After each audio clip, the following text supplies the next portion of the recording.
Ya. Bueno, hola, muy buenos días a todos los que nos acompañan. Mi nombre es Liliana Aguirre y estoy con el autor Bernardo Fernández. Bernardo, nacido en la Ciudad de México, estudiante de diseño gráfico, me parece muy interesante. Ha publicado más de 15 libros y su obra ha sido traducida al inglés, francés, alemán, holandés y chino. ¿Cómo te encuentras hoy? Bien, muy bien, muchas gracias. Pues muy contento de estar aquí en el Acapulco Noir. Qué bueno. Entre las cosas que me acaba de surgir una duda es, ¿qué se siente que tu obra se haya traducido a tantos idiomas? Que son poquitos todavía. Bueno, pues maravilloso, porque además te llega, me han pasado dos cosas. Uno, pues que es precioso que llega el ejemplar, los ejemplares de tu texto en otro idioma, ¿no? Y hay unos que medio intuyo qué dicen, pero pues la gran mayoría no. Especialmente la novela que me tradujeron al chino, pues no tenía, era un acto de fe para mí, que podía haber sido un manual de optometría. La otra es el asunto, especialmente con la novela policíaca, de que hay una cosa del lenguaje que incluso dificulta que se pueda leer de un país hispanoparlante a otro. O sea, cuando lees una novela policíaca colombiana, argentina, de repente tienes este asunto con el idioma que genera, a pesar de ser el mismo idioma, los modismos, el argot y sobre todo el habla popular cambia mucho. Y a mí, ahora te voy a contar que un día me escribe mis novelas policíacas de la serie de Hielo Negro, están llenas de peladeces y sobre todo hay muchísimos albures. O sea, la Mijango siempre está balbureándose. Y entonces me escribe mi traductora al holandés y me dice, quería preguntar, además todo correcto, ¿no? Quería preguntarle, ¿qué significa eso de como anís por Medellín? Y yo así, pero bueno, sí, eso se siente. Es muy padre.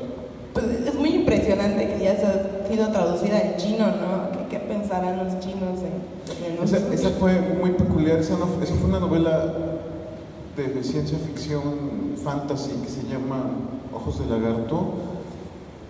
Y es una novela sobre la migración china en México. En 1923 hubo un incendio en Mexicali y cuando pasó en el barrio chino y descubrieron que había unos túneles debajo del barrio chino, bueno, de la zona de los chinos. Y a mí, cuando supe de eso, quise que ese incendio le hubiera provocado un dragón chino que escupe fuego. Entonces la novela es sobre un dragón chino y de cómo llega un dragón chino que escupe fuego a Mexicali. Y en China les causó una cosa así de que alguien al otro lado del mundo que nunca había estado en China escribiera sobre la cultura china, porque me puse a investigar. Entonces cuando ese libro se tradujo, me invitaron a hacer un book tour en China y entonces estuve pues, en los 4 puntos cardinales de China, hacia un poco de vuelas hacia el occidente de China. Es una zona desértica que está prácticamente despoblada, pero digamos de la mitad de China para el Pacífico. Pues, estuve como en 5 o 6 ciudades y siempre me decían eso, cómo fue que le interesó escribir sobre nuestra cultura. Estaban fascinados de que alguien que llegaba del otro lado del mundo viera, y me decían, ¿cómo sabe usted tanto de China, no? Y decía, pues, la Wikipedia. Sí, es muy impresionante. Bueno,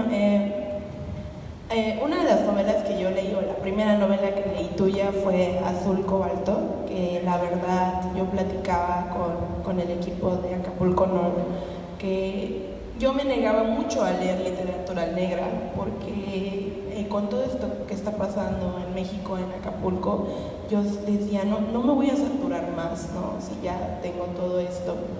pero yo siempre he sido muy fan de la literatura de fantasía, a mí me encanta la fantasía, entonces empiezo a leer Azul Cobalto, muy recomendada, todo lo que no lo han leído, lo recomiendo. Empiezo a leer Azul Cobalto y viene una premisa bien interesante, que una narcotraficante va a traficar con arte, y no con cualquier arte, sino con arte latinoamericano, como es Siqueiros. Entonces viene mi primera pared, que yo la pregunta va a ser aquí, y es ¿quién es Siqueiros? ¿No? Le tuve que preguntar a una amiga así como, oigan, ¿de qué obra está hablando? Porque no sé qué es ni cómo. Y ella fue la que me instruyó, me dijo, busca esto, lee esto, ve estas obras. Entonces la pregunta es, ¿cómo te preparas o cómo investigaste o de dónde salió este nacer de tomar obras que uno podría decir, pues, wow, Siqueiros, y cómo nace todo esto? Porque, bueno, esta es una historia de mi familia. Cuando en la casa de mis abuelos paternos eran vecinos de una familia guerrerense que eran los Rabadán. Los Rabadán son de un lugar que siempre se me olvida el nombre, Cuetzala de Jiménez, creo que es Cuetzala del Progreso. En los años 30 eran unos caciques comunistas, y entonces una de las hijas que aparece en la novela, Macrina Rabadán, fue la primera mujer diputada en México, en fin, ¿no? Pero el asunto es que ellos, cuando fue el atentado fallido a Siqueiros, a Trotsky, que lo van a matar, Siqueiros, Pujol y Luis Arenal, ellos les dan refugio. Esto es una cosa como muy poco conocida, pero ellos se van a refugiar a Cuetzala. Y esta historia la contaban en mi familia. Es que los Rabadán tuvieron ahí. Mi papá era muy amigo de uno de ellos, entonces de joven vino muchas veces a Cuetzala, etc. Entonces era una historia que estaba en mi familia y que me interesaba como rescatar esta historia, porque me parecía fascinante esto de que un personaje de esa talla, un pintor inmortal, hubiera estado en la sala de tu casa. Entonces, y esta idea de que desesperado quería pintar y que le den los materiales, porque él efectivamente, ahí tergiversa un poco la historia, porque él lo empezó a hacer antes, pero me parecía como bonita la idea de que hubiera empezado a utilizar materiales industriales estando como desesperado por no poder pintar, y que le hubieran dicho, oye, consíganme pintura, y que le hubieran traído pintura automotriz. Me parecía como muy coherente todo eso. Y ellos contaban esta historia de que había perdido algunos cuadros de Siqueiros por ahí. Entonces de ahí fue yo desde el principio tenía muy claro, yo nunca quise hacer, ni está entre ni diría que hago narconovela. Yo hago novela policíaca. El narco es como el crimen más preponderante en este país. A veces siento justo que tenemos muchos libros de narco. Yo no quería hacer más, o sea, la primera novela de la serie, que es Tiempo de Alacranes, es sobre un sicario arrepentido que además, el Güero, que cuando yo la escribí todavía no explotaba la guerra del narco. Yo la escribí en el 2005, o sea, el sexenio de Calderón estaba en el futuro. Yo predecía que iba a haber una violencia del narco, pero no pensé que tanto. Y la segunda novela, Hielo Negro, pues, también es sobre el narco, pero ya después Cuello Blanco era sobre el delito financiero, y Azul Cobalto sobre tráfico de arte. Y incluso en Hielo Negro ya empieza este personaje, Lizzie, está buscando traficar piezas arqueológicas. Y es que yo me imagino, porque todo esto es elucubración, que el crimen tiene como muchas ramas, y hay unas mucho más visibles que otras. Cuando estuve investigando sobre delito financiero, descubrí que que había todo un área ahí sobre la cual se hablaba poco. Ahí me pasó una cosa muy linda, porque justo la parte que a mí más me gusta es ponerme a investigar para mis novelas. Paso una tercera parte del proceso investigando de qué voy a hablar. Quizá es porque vengo de la ciencia ficción, donde investigas mucho. Un día estaba en el súper con mi hija menor, y con la hija mayor, y llegó un señor, me dijo, oye, tú eres Bef, ¿verdad? Sí, sí. Es que yo soy profesor de Derecho, doy Derecho Financiero, Derecho Fiscal, y les dejo leer tu novela para que entiendan cómo. Yo me sentí muy honrado, pues, porque le dije, pues es que hice mi tarea, profe, ¿no? Pero me divierte mucho, o sea, la parte que más me gusta es ponerme a investigar sobre las cosas que voy a hablar y me meto en todas las fuentes posibles, digitales, impresas y hasta investigación de campo. Digo, esto es algo que no debería decir, pero el hardcore existe, vive a 2 cuadras de mi casa y entonces siempre es mi fuente de información. Cuando empecé a escribir las novelas no éramos vecinos, pero después me mudé y vive a 2, y no lo veo muy poco, pues me gustaría verlo más. Ya no está en la policía. Muy interesante para todas las fans del hardcore. Yo me hice fan del hardcore. Quiero hacer una novela nada más con el hardcore. Sí. Aprovechando el tema esto de la investigación, aprendan, chicas, a investigar. Aprendan a investigar. A mí me gustó mucho de tu novela este hecho de que describías ciertos lugares incluso dentro de México y fuera de México. Hay una escena, creo que están en Japón o en China, no me acuerdo. Japón y en China. Ajá. Y a mí me llamó muchísimo la atención que hace un tiempo, no hace mucho, yo conocía a un chico del norte y fue muy leve nuestra manera de conocernos, pero empiezo a leer tu novela con estos personajes del norte, con esta habla, con esta descripción, y a mí en todo momento se me vino el chico. Y yo dije, wow, o sea, qué poder de describir,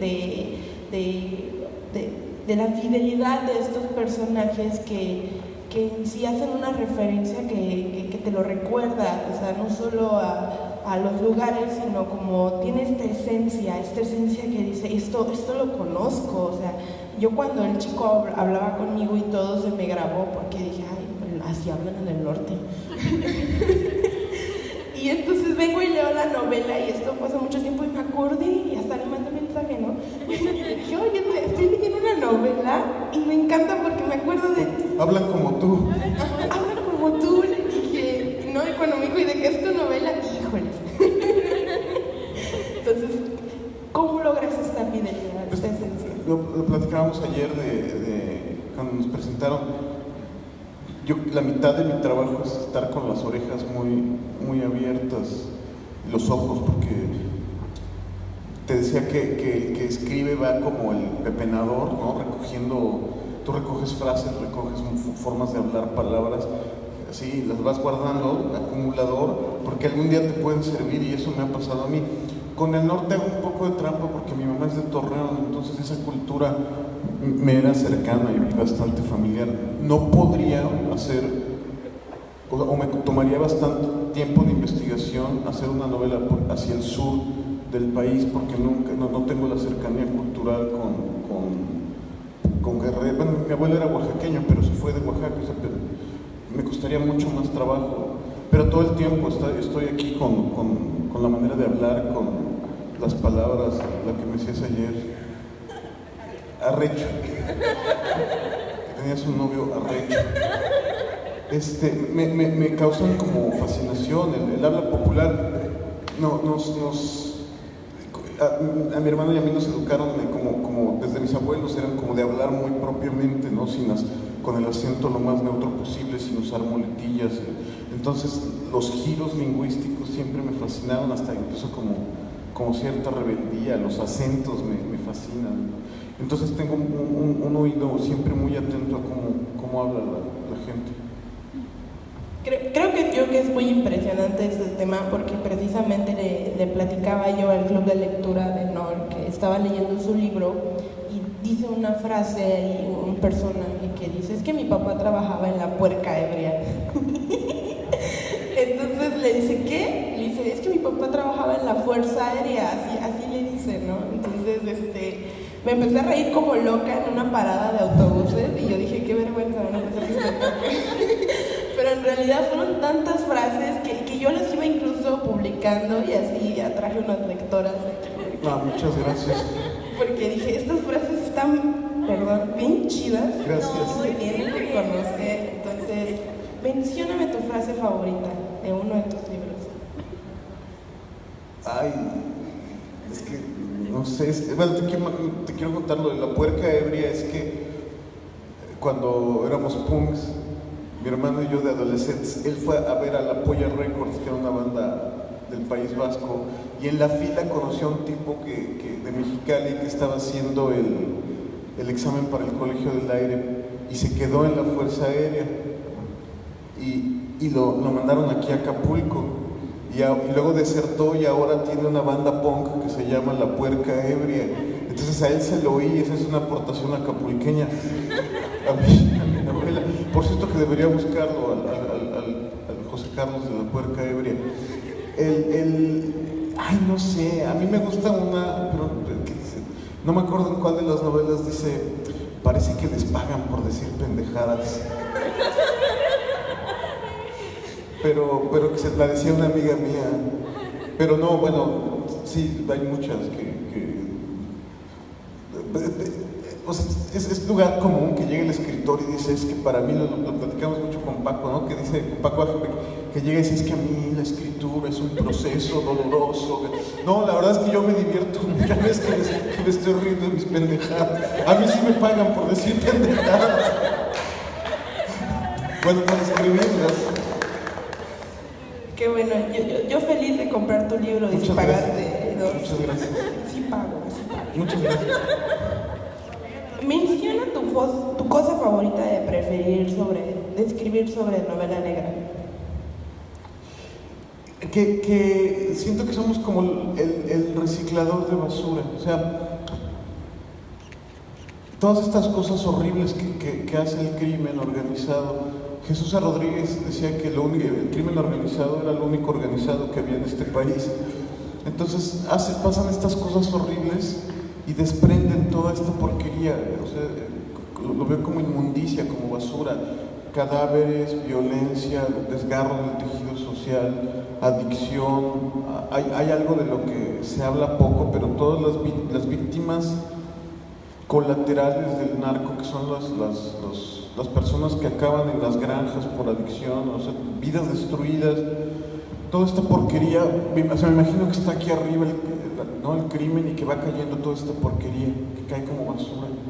Entonces pasamos los escritores policíacos y la tomamos como el que recoge las botellas de PET o las latas y hacemos, igual que ellos que hacen estas artesanías, estos juguetes de lata o de PET, hacemos novelas policíacas. O sea, reciclamos esa basura para hacer como cosas, lo que hablaba ayer Imanol, para el regodeo en la estética.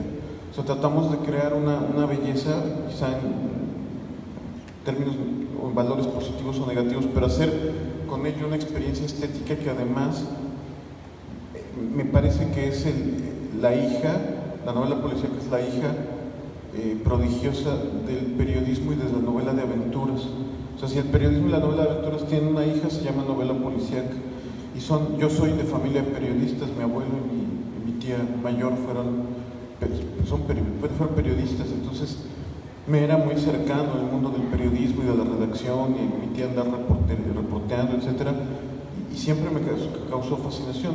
Yo nunca he hecho periodismo, pero es un oficio que conocí de cerca, y la novela de aventuras es como mi gran pasión.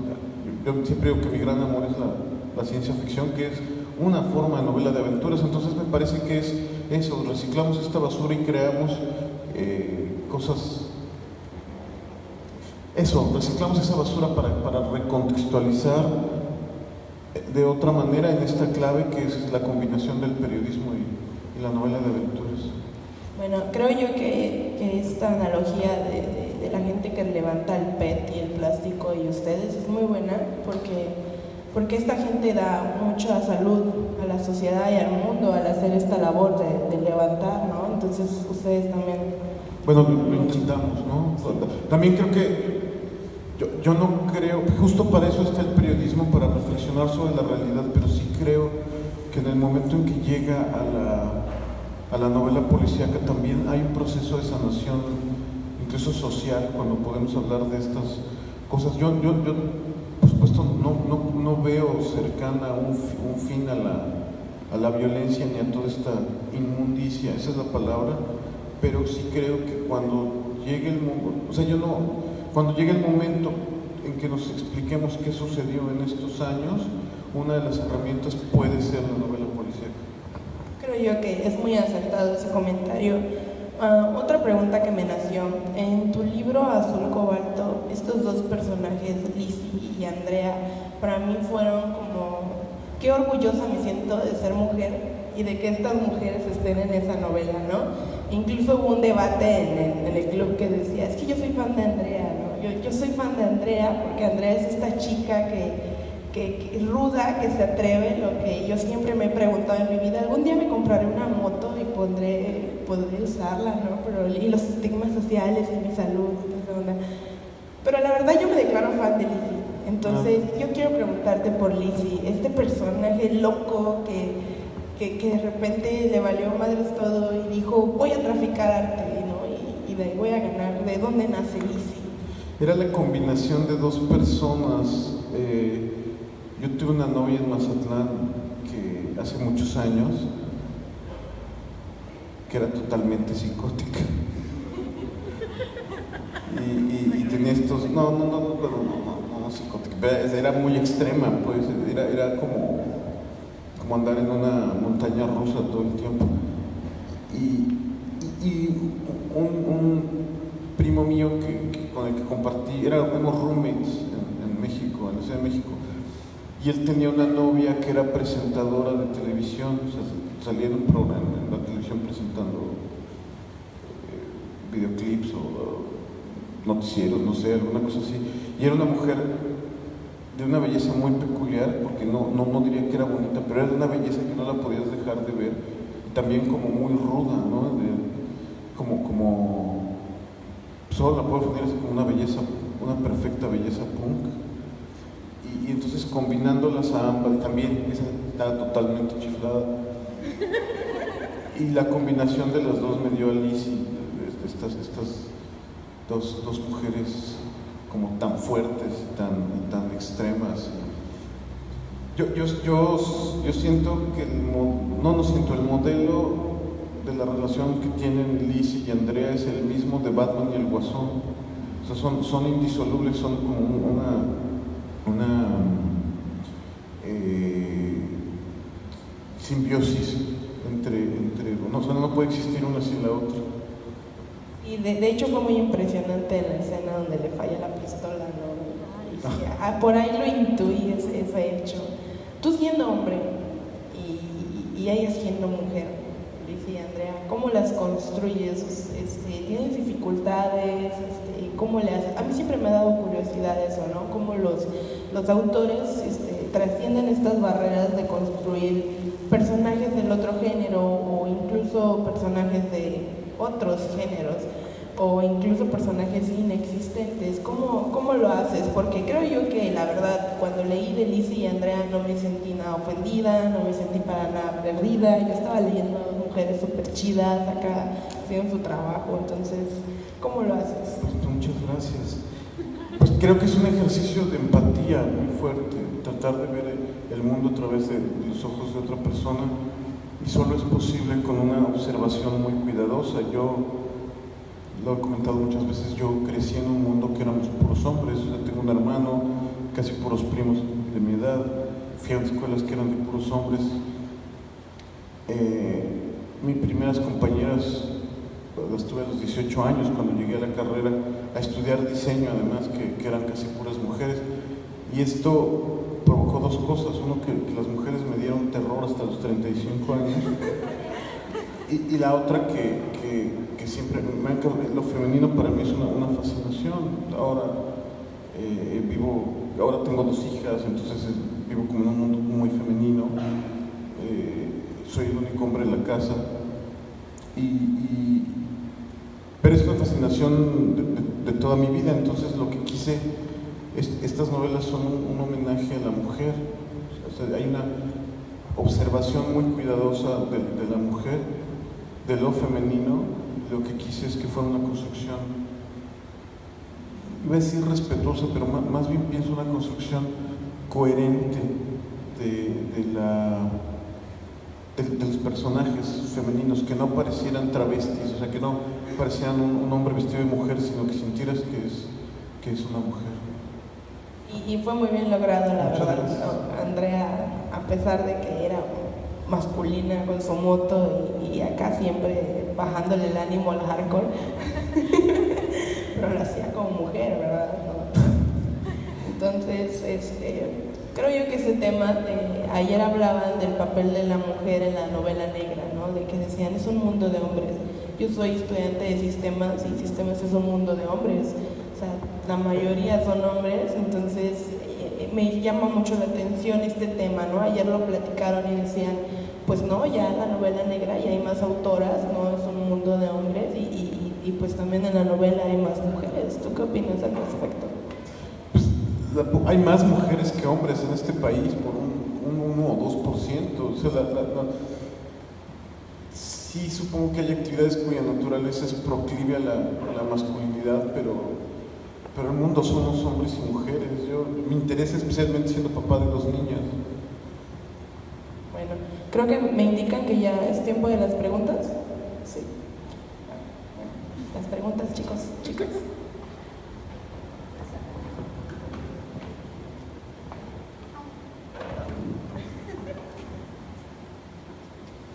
Dejaron sin micro. Bueno, muchas gracias, buenos días, Beth, un placer. Felicidades a la moderadora. Una chica que con su juventud y claramente por su afición a la lectura, pues se nota, ¿no? Esa es la diferencia de cuando empezamos a leer desde pequeños. Mi pregunta va encaminada sobre todo a la cuestión del lenguaje que me llama la atención, sobre lo que comentan de estos modismos, de los problemas para los traductores cuando no entienden, ¿verdad?, en qué contexto se expresa un determinado modismo o frase o intención, etcétera. Y de repente mi imaginación empezó a volar porque he estado últimamente muy interesada en estas cuestiones del lenguaje inclusivo.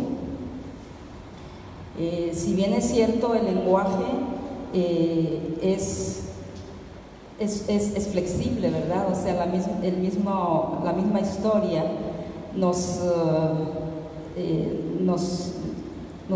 ha contado, ¿verdad?, que el lenguaje es dúctil, flexible, cambiante y obviamente pues no podemos sustraernos a esas variantes que las propias masas implican en un momento dado en la forma de expresión oral y por ende en expresión escrita.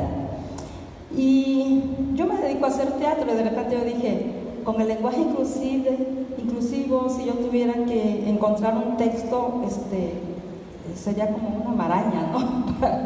para quien trata de expresarlo, por un lado, y para quien trata de recibir el mensaje. ¿Qué opinas tú del lenguaje inclusivo? No sé si de repente nos sucede que la causa más noble llevada al extremo se vuelve fascista. Entonces, ahora está usted obligado a usar el lenguaje incluyente y entonces tienes que decir todes, ¿no? Y todes somos muy felices. Yo creo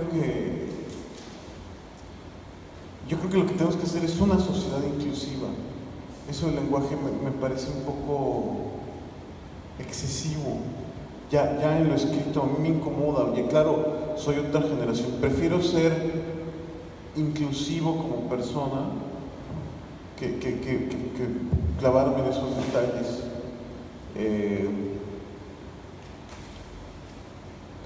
Creo, bueno, al escribir sobre mujeres o tener mujeres, esto que sea de la construcción de los personajes, o hacer cómics sobre mujeres, intento hacer como esa. O sea, no es que me siente, nunca me sentí, dije voy a hacer una novela feminista. Lo único es que quería tener personajes femeninos. Creo que ese ha sido su éxito, que sean mujeres. Entonces creo que lo inclusivo está como en la construcción de la historia y no en el lenguaje. A mí me costaría mucho trabajo hacer porque he hablado toda mi vida así, no sé, tendremos que ver, hay cosas, cambian los famosos paradigmas, entonces, pero en este momento a mí me costaría mucho trabajo esto de los amigues, lo agarramos a chacota que como habla el perro Bermúdez, pero me cuesta trabajo, no por una cuestión heteropatriarcal, sino por la costumbre de hablar así siempre, ¿no? Las costumbres se hacen leyes, ¿verdad? Y las imposiciones, pues creo que son partos dolorosos. Gracias, Beth. Gracias. Mi pregunta tiene que ver por lo que ayer te preguntaba justo acá afuera, ¿cómo es que mezclas estos dos lenguajes totalmente distintos, que es el lenguaje gráfico, que tiene su propia estética, y el lenguaje literario, que también tiene su propia estética y sus reglas? ¿Cómo haces que todo esto se equilibre para dar como fin a una obra? Porque vengo del mundo de los cómics.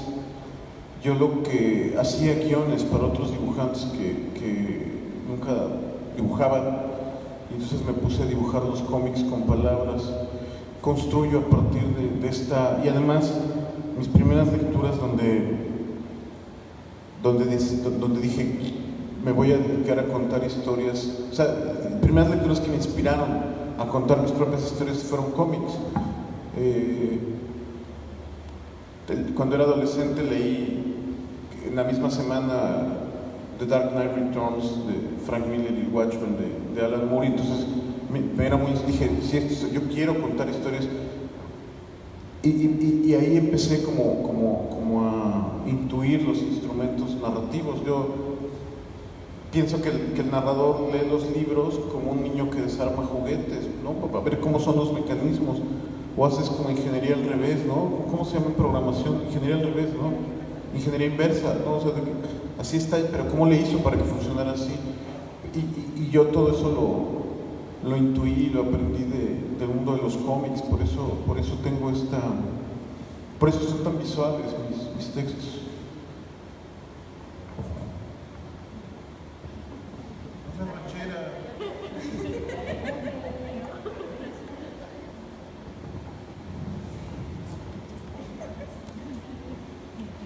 Beth, ¿tienes un lector fantasma? O sea, ¿escribes como pensando en alguien?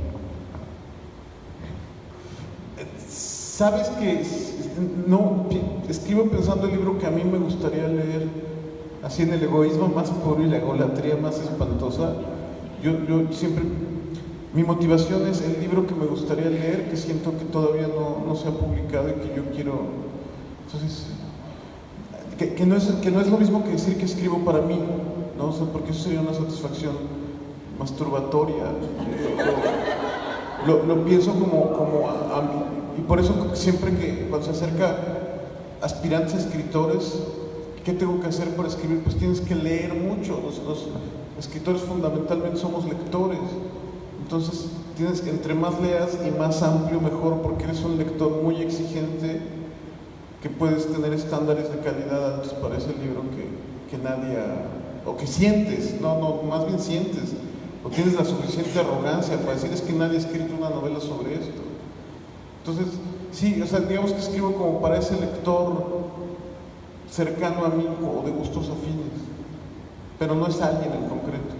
Ok, gracias.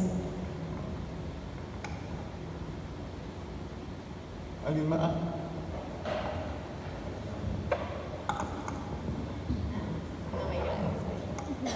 Bueno, primero, no quiero que suene a queja ni nada, pero bueno, a nosotros la lectura nos las hizo, fue parte como de una tarea o de un proyecto de nuestra universidad, de una maestra, entonces la leímos en grupo, y esta lectura pues la comentábamos claramente en grupo, y hay algo que sí como que no nos incomodaba, pero sí lo platicamos, y fue el hecho de que sentíamos mucha más conexión con los personajes masculinos que con los femeninos, porque, o sea, es difícil, supongo que siempre ha sido, que un escritor pues genere lo que es un personaje del sexo, bueno, del género contrario.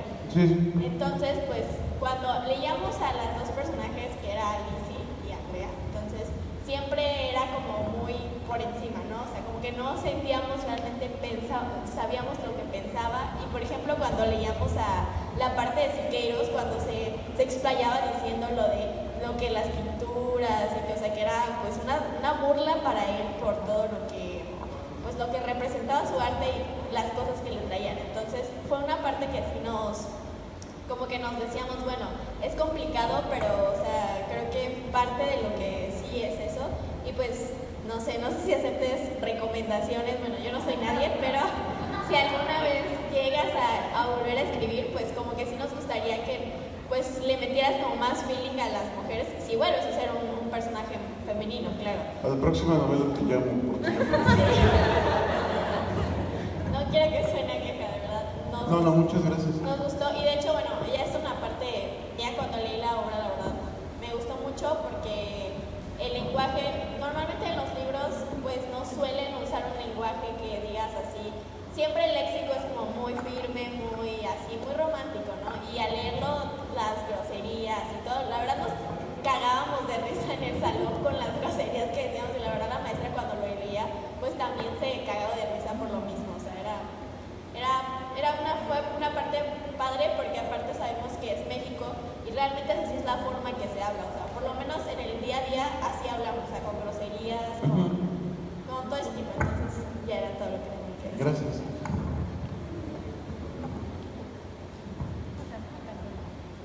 Llegó a comentar que de joven que era punk, ¿sí?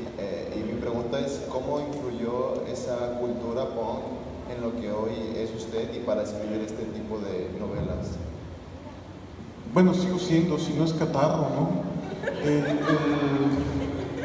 Pues hay una vocación contracultural ahí con esta fascinación como de la estética de lo violento y yo, o sea, personalmente soy de una rama que se llama straight edge, que es sin drogas, alcohol, tabaco ni café, y algunos son veganos. Yo no soy vegano, pero hay algunos punks straight edge veganos.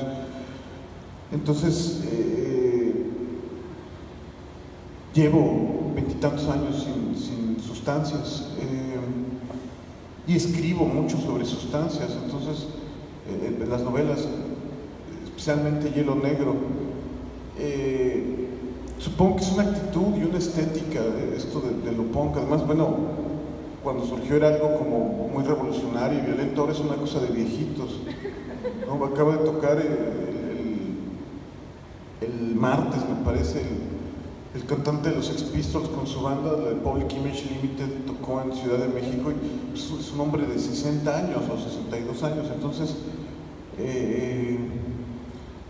pues claro, digamos que esa furia se convierte como en otras cosas, en otros planteamientos. A mí me daba mucho orgullo que decía Paco Ignacio Taibo que las mías eran el equivalente de la música punk en la novela policíaca. Yo creo que hay esta actitud como me gustaría escribir con guitarrazos, pues, que las palabras fueran como guitarrazos. Sí, quiero pensar que va por ahí. ¿Una más? A ver, el departamento de quejas. Esta sí es una pregunta, perdón. Supongo que porque te gusta todo este tipo de novelas policíacas, o sea, supongo que tú también las consumes, ¿no? O sea, las lees mucho.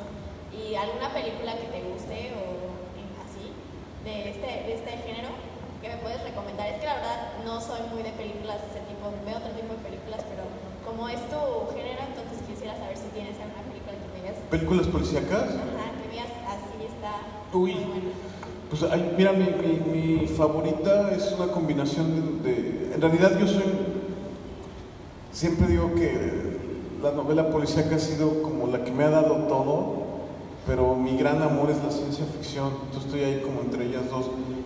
Por eso quizá mi película favorita, o una de mis películas favoritas, es Blade Runner, que es una película que combina ciencia ficción y policíaco. Pero ya en el género policíaco hay muchísimas. Se me ocurre así, Abuelo de pájaro, esta de Sérpico, por ejemplo, que es sobre un policía que intenta ser honesto en un departamento de policía corrupto. Hay una bueno, todo el cine noir, desde luego, pero a mí me gusta con bastante reserva. A mí Tarantino me es muy irregular, pero Perros de Reserva me gusta muchísimo, me parece un noir muy bonito, un cuento así como muy redondito, muy... Sospechosos Comunes, que es esta de... Se fue el director, ¿cómo se llama? Bryan Singer, que tiene también, ¿no? Es como un relojito todo el guión. Hay un par de películas policíacas mexicanas que me gustan. Una de ellas se llama Knockout, que sale Gonzalo Vega, sobre un boxeador en el mundo de las apuestas, que más, creo que es de García Gras. ¿El guión es de Palau? Ah, mira. No, Knockout, tú sí, no sé si tú dices con La muerte en los puños.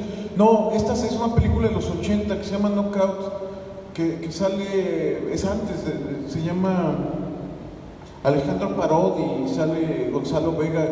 Era la tesis, si no me equivoco era la tesis de Agras, si no me está traicionando la memoria. Y hay una cosa preciosa que se llama Llámenme Mike, que es como una especie de parodia del noir, también con Alejandro Parodi en un momento, y con Sasha Montenegro, que siempre fue un bombón, ¿no? Entonces, y quisiera ver que si se me ocurre algo más. Bueno, sí, el cine va a ser muy prolífico. Pero esa, por ejemplo, Sérpico, Perros de Reserva, sí. Quisiera... bueno, Angel Heart de Alan Parker, que también combina sobrenatural con detective hard-boiled. Eso me encanta. Angel Heart con Mickey Rourke y Robert De Niro, entre otras muchas. ¿Y te gustaría que tu libro se llevara al cine? O sea, ¿lo considerarías? Es que yo, bueno, he preguntado así en otras conferencias que he hecho, y algunos dicen que les gusta nada más como libro porque si lo ven en una película sienten que no va a ser lo mismo. Entonces, por eso, no a todos les gusta, la verdad. No, a mí sí me gustaría que me mandaran el cheque por hacer la... Tengo un optioning con... Lo que pasa es que mi agente dice que de 10 proyectos se cancelan 11. Entonces, he estado varias veces, le llaman el limbo del development limbo, ¿no? O sea, este lugar que no es, que es como la preplaneación, pero ni siquiera llega a preproducción, y donde se atoran muchas películas y series. Justo ahora en diciembre sale Diablero de Paco Hagepe, que lo celebro como si fuera mío porque parece un triunfo de la imaginación nacional. Yo tengo esto, el optioning, que es como resérvanos esos derechos porque nos gustaría hacer la película, pero todavía no ha sucedido nada. Entonces son cosas que tienes que esperar sentado, ¿no? Es muy difícil que... Y además ya como todos los medios, ya hacia adentro es mucho menos glamoroso y hay mucho menos dinero de que yo esperaba.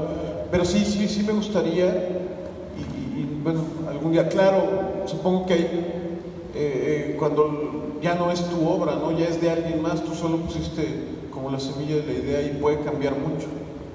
Y eso puede ser muy frustrante si eres de piel muy delgada. Muchas gracias. Más. Gracias a Raúl. Pues felicitarte, Bernardo. Gracias. Hace algunos años había una librería de cristal aquí en Acapulco y ahí me encontré Tiempo de Alacranes. Yo no sabía nada de trabajo. Y el Tiempo de Alacranes y las que vinieron después de Mijacos, pues nos llenan de fascinación. Yo digo que hay una irrupción, siempre ha estado presente una irrupción de lo policíaco en la literatura, pero muy fuerte hace 20 años más o menos para acá. Antes las obras de Taibo, con Días de Combate de Taibo 2 empecé a leer policía con servidor y he tratado de darle seguimiento más a los mexicanos, a los latinoamericanos, y gratamente en una ocasión llegó 36 toneladas de Iris García Cuevas, compañero que organizó este evento, y pues me impresionó mucho y la conservo con mucho cariño. Felicitarlos a todos los que hacen posible este evento, a a los asistentes, a quienes nos gusta la literatura y en particular algunos lo policíaco. Y ayer me dedicó a ir de su libro y me pone que ojalá y esta violencia solo sepamos de ella en la ficción, en lo próximo, que la violencia no nos acostumbremos a lo mejor a ella, a vivir con ella, a llevarla a todos lados en nuestro sistema nervioso, en nuestros inconscientes, semi-inconscientes, sino que estuviera impregnada de solo en la literatura. Muchas gracias a todos, a los que asisten, a los que vienen. Es emocionante conocerte físicamente, Bernardo. Yo creo que ya te conocimos algunos con tus obras. Muchas gracias. La otra novela de aventuras y tus cómics. Pues a seguir adelante, tienes seguidores y amigos. Muchas gracias, Raúl. Pues creo que con esto podemos cerrar muy bien. Gracias. Muchísimas gracias. Gracias, Lili.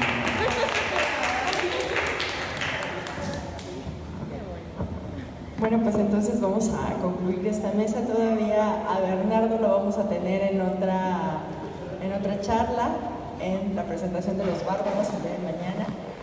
Pero a Liliana ya le entregamos el reconocimiento por su participación en este festival y se lo va a llevar autografiado por Bef, entonces tiene todavía más valor sentimental. Muchísimas gracias. Vamos a continuar con nuestro programa de este día. La siguiente charla es con Juan José Rodríguez, que ya se encuentra con nosotros. Nos tomamos un minutito para hacer los cambios en la mesa y enseguida continuamos. Gracias.